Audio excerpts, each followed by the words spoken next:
Hello मेरे प्यारे साइलियंस, आपका स्वागत करता हूं आज के अपने इस सेशन में। आज का सेशन एक न्यू चैप्टर से स्टार्ट होने वाला है, जो कि नया चैप्टर है हमारा प्रिंसिपल। भैया नाम क्या है? प्रिंसिपल। पूछे बोले बोले ना सब, क्या नाम है? Principal of inheritance and variation. जबरदस्त चैप्टर है सर। सर ये जब आया ना, बायोलॉजी की दुनिया बदल गई। समझ में आया? बायोलॉजी की दुनिया पहले कुछ और थी, लेकिन बायोलॉजी में इतना आगे बढ़ने के पीछे, यानी जेनेटिक लेवल पे, क्योंकि जीन को चेंज करने का मतलब समझ रहे हैं, पूरे ऑर्गेनिज्म को चेंज करना। इसकी जो रहस्य थी, इसकी जो बातें थी, कोई नहीं जान पाया। मेंडल जी ने स्टार्ट किया। कौन स्टार्ट किए? मेंडल, जिनका नाम था ग्रिगोर जोहान मेंडल। भैया मरने के बाद इनको नाम मिला, मरने के पहले नाम नहीं मिला। जैसे ये जो खोज किए, जब इन्होंने खोज स्टार्ट किया, कोई नहीं जानता था। उसी समय में जो पहले काम करते हैं, जैसे आप लोग अभी अननोन स्टार हैं, मतलब ये ऐसा सितारा कि जो कोई जानता ही नहीं है, लेकिन जब ये सितारा पूरा टिमटिमाने लगेगा और पूरा जब दुनिया देखेगी उसको, तब फिर वो बन जाएगा ध्रुव तारा, पोल स्टार, पूरी दुनिया को इंडिकेट करता है। सेम यही चीज। इसी तरीके से बहुत सारे लोग जो हैं वो गुमनाम की जिंदगी अभी बिता रहे होंगे, जिनको कोई नहीं जानता है, लेकिन जिस समय उनकी पॉपुलैरिटी बढ़ेगी ना, लोग कहां से कहां पहुंच जाएंगे, सब कुछ जानने लगता है। उसी के बाद जब इनहेरिटेंस का काम ग्रिगोर जोहान मेंडल ने किया था, एकदम नॉर्मल स्टार्ट किया था पी प्लांट पे, मटर के पौधे पे। इसलिए कहीं मटर होगा, देखिए है ना मटर। इस मटर के पौधे पे अलग अलग डिफरेंट कॉन्ट्रास्टिंग कैरेक्टर को लेके तो उस समय में ये अपना काम करते चले गए, और काम का रिजल्ट भी इनका आया, लेकिन इनको परिणाम नहीं मिला। ये अपना पूरा थ्योरेटिकली एक्सपेरिमेंट जब वो शो किए, लोग इनके ऊपर ध्यान ही नहीं दिया। फिर आगे जाके साइंटिस्ट इनके काम को आगे बढ़ाया, और फिर उनको तब रियलाइज हुआ कि यार मेंडल ने तो बहुत जबरदस्त काम करके गए थे। जैसे कंप्यूटर का नाम किसको जाता है? चार्ल्स बेबेज को। उन्होंने स्टार्ट किया, इनिशिएट किया। आज के कंप्यूटर हम लोग हाथ में, और आगे आने वाले समय में हम लोग चश्मा में लगा के चलेंगे। कंप्यूटर, ये जो स्क्रीन देख रहे हैं ना, चश्मा, इसमें कंप्यूटर रहेगा, आपके दिमाग से वो काम करेगा।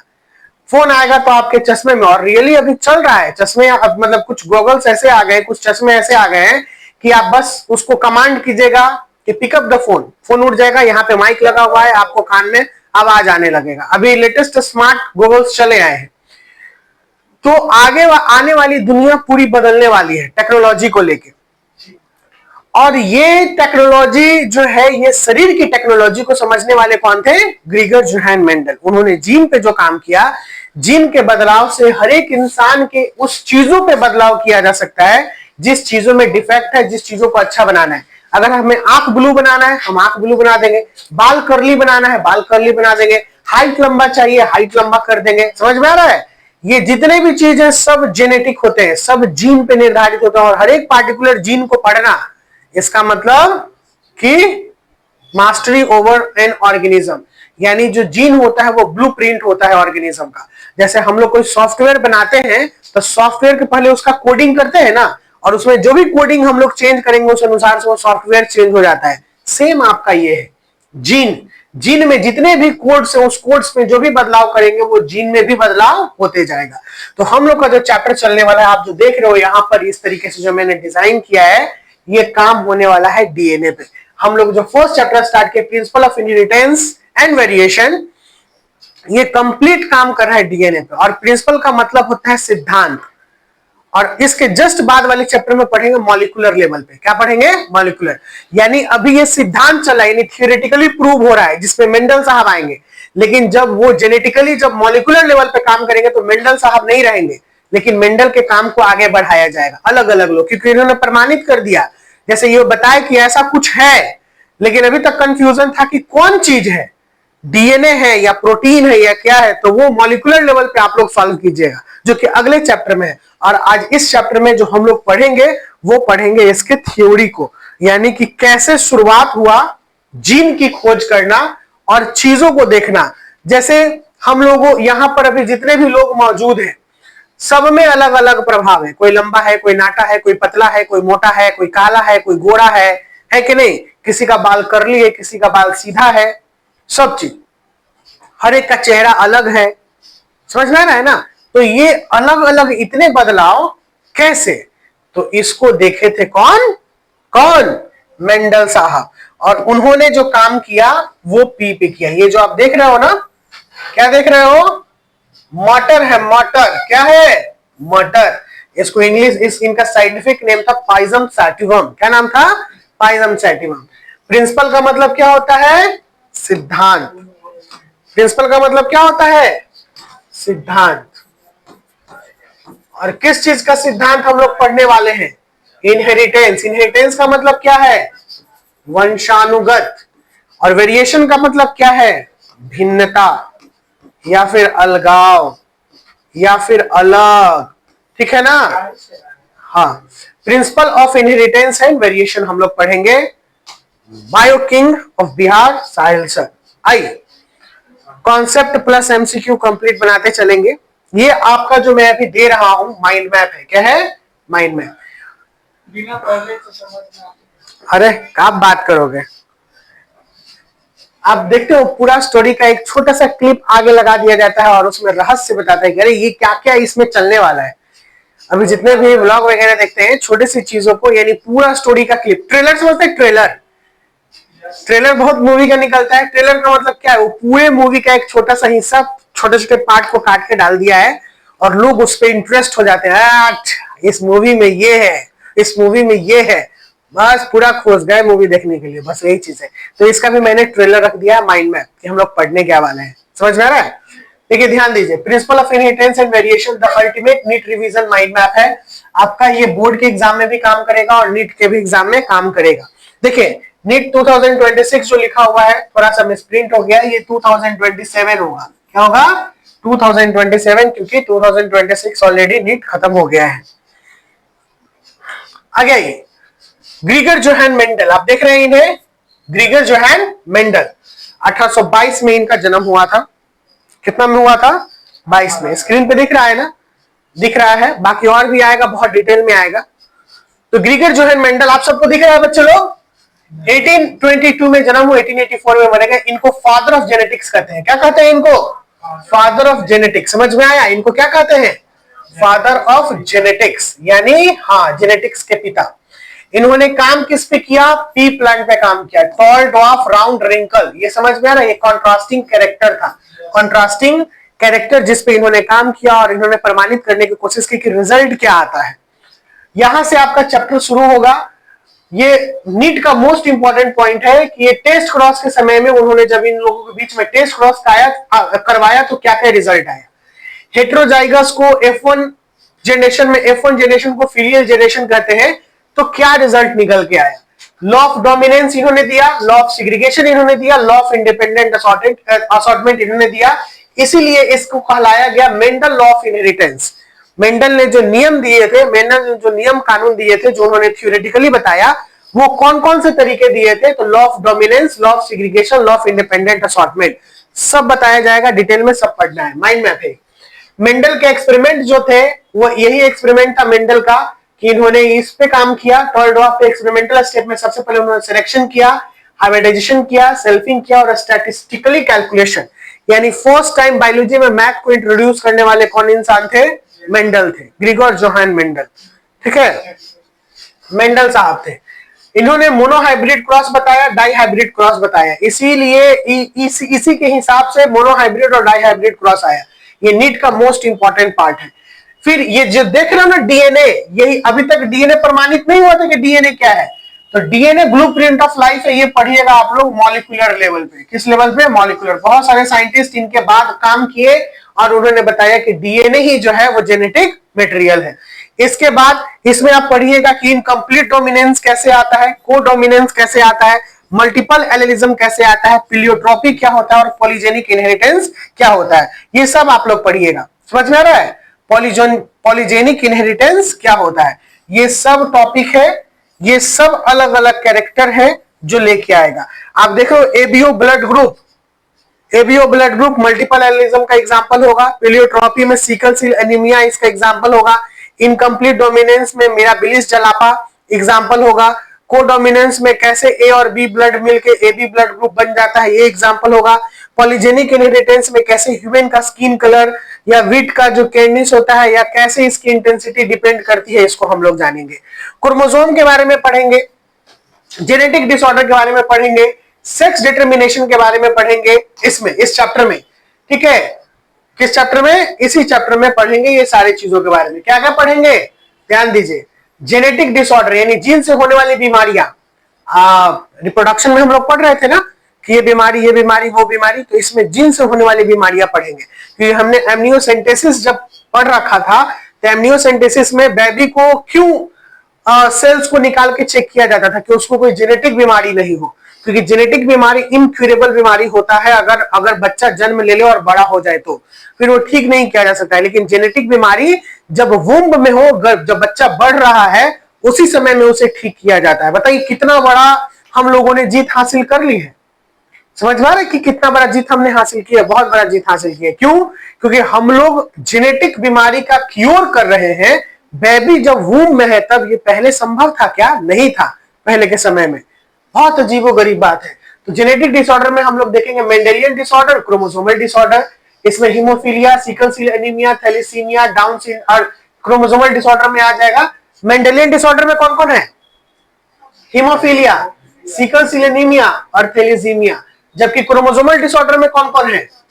हाँ, Down syndrome, Klinefelter syndrome, Turner syndrome. ठीक है, सेक्स डिटर्मिनेशन में हम लोग पढ़ेंगे ये अलग अलग टाइप का sex determination. X X X Y, male female, male heterogamety को दिखाता है। एक्स एक्स एक्स नॉट यहाँ पर ग्रास हॉपर में देखने के लिए मिलेगा, इंसेक्ट में Z W Z Z, bird में देखने के लिए मिलेगा, हैप्लोडिप्लॉइडी, ये सारे हनी बीज में देखने के लिए मिलेंगे। फिर आगे ना chromosomal theory of linkage, Sutton and Boveri ने दिया था, वीवीआई, कई बार क्वेश्चन किया गया है बोर्ड में और नीट में, दोनों में क्वेश्चन किया गया है। लिंकेज हम लोग पढ़ेंगे। लिंकेज के लिए, लिंकेज का सबसे श्रेय जाता है मॉर्गन को। मॉर्गन का पूरा नाम है टीएच मॉर्गन। क्या नाम है? T H Morgan. For his work के लिए एक्सपेरिमेंट इन्होंने किया था जेनेटिक्स में, ड्रोसोफिला के ऊपर उन्होंने लिंकेज बताया था। लिंकेज का मतलब होता है कि पेरेंट, मदर और फादर का जो कैरेक्टर जुड़ के आता है, दोनों कोई का, वो लिंक होके आता है। इसी लिंकेज के बारे में इन्होंने बताया था। क्रोमोसोमल थ्योरी ऑफ लिंकेज के बारे में पढ़ेंगे। तो ये आपका एक माइंड मैप है जहां पे हम लोग इतने सारी चीजों को देखें। सेक्स डिटर्मिनेशन में वाई क्रोमोसोम बहुत इंपॉर्टेंट होता है, जिसमें हम लोग ये पढ़ेंगे कि सिर जीन क्या होता है। ये कंप्लीट, सिर दैट स्टैंड फॉर सीरीन। ठीक है, अब ये जो चैप्टर का आपने माइंड मैप देखा, अब ये चैप्टर का सबसे पहला पार्ट है। हमने इंट्रोडक्शन में माइंड मैप देख लिया है। चैप्टर का सबसे पहले पार्ट में क्या है आप ध्यान दीजिएगा। Principal of inheritance and variation क्यों इतना इंपॉर्टेंट है आपके एग्जाम के लिए, इसमें बात करेगा। Topic wise number of question 5 सालों में नीट का आया है। इस चैप्टर से क्या क्या आया है ध्यान दीजिएगा। 2021 में एक क्वेश्चन आया है, 2021 में देखिएगा मेंडल लॉ ऑफ इनहेरिटेंस से question, inheritance of one gene से क्वेश्चन, और जेनेटिक डिसऑर्डर से वन क्वेश्चन। टोटल क्वेश्चन कितना हो गया? 3 2021 में। फिर आ गया ये यहां 2 पॉइंट्स नहीं दिया, इनहेरिटेंस ऑफ वन जीन से कितना क्वेश्चन? ठीक है, 2, और जेनेटिक डिसऑर्डर से कितना क्वेश्चन? 2। टोटल क्वेश्चन कितना? 4। फिर आगे 2024 में इनहेरिटेंस ऑफ वन जीन से 4, इनहेरिटेंस और जेनेटिक डिसऑर्डर से 2। टोटल क्वेश्चन कितना? 6। फिर आ गया ये इनहेरिटेंस ऑफ 2 जीन से कितना? 2, और जेनेटिक डिसऑर्डर से 1। तो ऐसा कोई समय नहीं है कि जिससे इसे क्वेश्चन नहीं किया जा रहा हो। हाँ, हर एक समय में इससे क्वेश्चन आपका आ रहा है नीट के एग्जाम में, और बोर्ड के एग्जाम में भी रहता है। समझ में आ रहा है? यहां देखिएगा types, assertion, reason, statement type, matching type, ये नीट के एग्जाम में ही है 5 सालों का कि इस तरीके से क्वेश्चन किया है। और last 5 years of chapter weightage जो है ये दिखा रहे हैं कि 2021 में 2% था, 2022 में 9%, 24 में 5%, फिर 24 में 6% जो रीनीट हुआ था, और 25 में 3.3%। अभी रिसेंट डाटा नहीं दिया है क्योंकि 2026 का एग्जामिनेशन अभी खत्म हुआ है। Weightage of NCERT last 5 year में direct liner to liner question ये दे दिया है। मैं ये इसीलिए समझाने की कोशिश कर रहा हूं ये वाला पॉइंट कि आपके एग्जाम में कितना ही मायने रखता है। और आपके एग्जाम में ये जो दिया है ना एनसीईआरटी, ये एनसीईआरटी वेटेज फ्रॉम दे रहा है, तो ये कंप्लीट एनसीईआरटी से ही देता है क्वेश्चन। इसीलिए आप लोग एनसीईआरटी को पकड़ के रखिएगा। रेफरेंस बुक तो रहते हैं, रेफरेंस बुक सब एनसीईआरटी बेस्ड पे बनाता है, कुछ चीजों पर नंबर ऑफ क्वेश्चंस को उसमें बढ़ा देता है। यानी उसमें क्वेश्चन, क्योंकि एनसीईआरटी बुक आप पढ़ोगे लेकिन उसमें क्वेश्चन का कंटेंट बहुत कम है। जैसे आप क्या बोलते हैं, एनसीईआरटी का मैथ बनाते हो, मैथ बहुत कम होता है, लेकिन आर.एस. अग्रवाल का मैथ बनाते हो तो बहुत सारा होता है, उसमें बहुत सारा। सेम चीज वही है कि इसमें कंटेंट क्वेश्चन का एमसीक्यू उतना नहीं निकलेगा, जो जो सब्जेक्टिव क्वेश्चन है वही रहेगा, लेकिन दूसरे बुक में क्वेश्चन का कंटेंट बहुत ज्यादा दे देता है। तो थोड़ा सा अगर दूसरे बुक को भी अगर आप लेके क्वेश्चंस के वेरिएशन को पढ़िएगा तो बहुत ज्यादा अच्छा है। चलिए इंट्रो में क्या है, इंट्रो में क्या है बच्चा लोग, इंट्रो में कह रहा है, ये आज का इंट्रोडक्शन क्लास और चैप्टर स्टार्ट हो गया है आप लोगों का। क्या स्टार्ट हो गया? चैप्टर स्टार्ट हो गया। कह रहा है जेनेटिक्स एंड वेरिएशन यूनिट से ये लिया गया है। किससे लिया गया है? जेनेटिक्स एंड वेरिएशन यूनिट से ही लिया गया है। जेनेटिक्स एंड मतलब हम लोग जेनेटिक्स एंड इवोल्यूशन, क्या इस पूरे चैप्टर का नाम, पूरा यूनिट का नाम है जेनेटिक्स एंड इवोल्यूशन। तो जेनेटिक्स में 2 चैप्टर आ जाएगा आपका, एक है प्रिंसिपल जो अभी हम लोग पढ़ रहे हैं, और दूसरा है मॉलिक्यूलर जो अगला चैप्टर में होगा, और लास्ट चैप्टर आता है इवोल्यूशन। ठीक है, यानी जेनेटिक्स एंड इवोल्यूशन में पूरा कितना चैप्टर? 3 चैप्टर, जिसमें जेनेटिक्स में आ जाएगा प्रिंसिपल, मॉलिक्यूलर, और इसी में एक आ जाता है इवोल्यूशन जो तीसरा चैप्टर है। इवोल्यूशन में कि कैसे हम लोग डेवलप किए, इस तरीके से हम लोग ये पढ़ेंगे। जेनेटिक्स है क्या? जेनेटिक्स क्या है बच्चे लोग? जेनेटिक्स तो सर ये यहां पे मैं बता रहा हूं आप लोग को, जेनेटिक्स जो है, ध्यान दीजिएगा, genetics is the branch of biology which deals with the inheritance and variation. क्या जेनेटिक्स है? किस चीज को डील कर रहा है? इनहेरिटेंस एंड वेरिएशन को डील कर रहा है। और इनहेरिटेंस एंड वेरिएशन कहां से आता है? Inheritance and variation of character from parent to the offspring. कहां से आया? Parent to the offspring. अब मैं बताता हूं कि genetics of branch of biology, यानी बायोलॉजी का ब्रांच एक जेनेटिक्स जो डील कर रहा है इनहेरिटेंस। इनहेरिटेंस का मतलब क्या होता है? वंशानुगत। और वेरिएशन का मतलब क्या होता है? भिन्नता। यही है ना। आप बंदर से मानव बन गए तो वेरिएशन नहीं होता तो बनते क्या? और बंदर का गुण हमारे अंदर है तो वो जेनेटिकली प्रभाव आया ही है। भले ही हम लोग इवॉल्व होके इवोल्यूट होके अलग बन गए, लेकिन ये अलग बना ही है। कहता है इसमें कि ये पेरेंट है। क्या है भैया? पेरेंट। पेरेंट में क्या होता है? एक मदर होती है और दूसरा फादर होते हैं। मदर का अपना जीन ना, मदर का अपना जीन से जो गैमीट बना, फादर का अपना जीन जो गैमीट बनाया, बोलिए ना। अब ये दोनों जो जीन मिलता है, जो क्रॉस कराए, इससे बना ऑफस्प्रिंग। क्या बना? ऑफस्प्रिंग। तो ये जो है इन दोनों का कैरेक्टर लेके आया कि नहीं आया जी, बताइए। तो इन दोनों का कैरेक्टर लेके आया, तो इसमें वेरिएशन देखने के लिए मिलेगा कि नहीं मिलेगा, बोलिए। और ये जो जीन से जो इसके कैरेक्टर आए हैं, इसको हम लोग बोलेंगे कि नहीं बोलेंगे? इनहेरिटेंस। क्या बोलेंगे? इनहेरिटेंस। यानी इनका वंशानुगत क्रम इसमें आ गया है। आए हैं कि नहीं? जैसे हम लोग हमारे माता पिता से जन्मे हैं, तो हमारे पिता का भी गुण है और हमारे माता का भी गुण है। दोनों का गुण है कि नहीं हमारे अंदर? हमारी माता का संबंध किससे? ननिहाल खानदान से, जो कि अलग है। हमारे पिताजी का संबंध किससे? पैतृक खानदान से, यानी ददिहाल खानदान से, जो कि दादा का खानदान है। ये दोनों अलग अलग हैं, लेकिन मानव होते हुए जब दोनों आपस में मिले तो दोनों का गुण मिला, और हम लोग जो बच्चे बने माता और पिता के जैसे बने। बदलाव हुआ। हम लोग ना एग्जैक्ट अपने पिता जैसे हैं, ना एग्जैक्ट अपने माता जैसे हैं। दोनों को मिलने के बाद हम लोग मिक्सचर बन गए।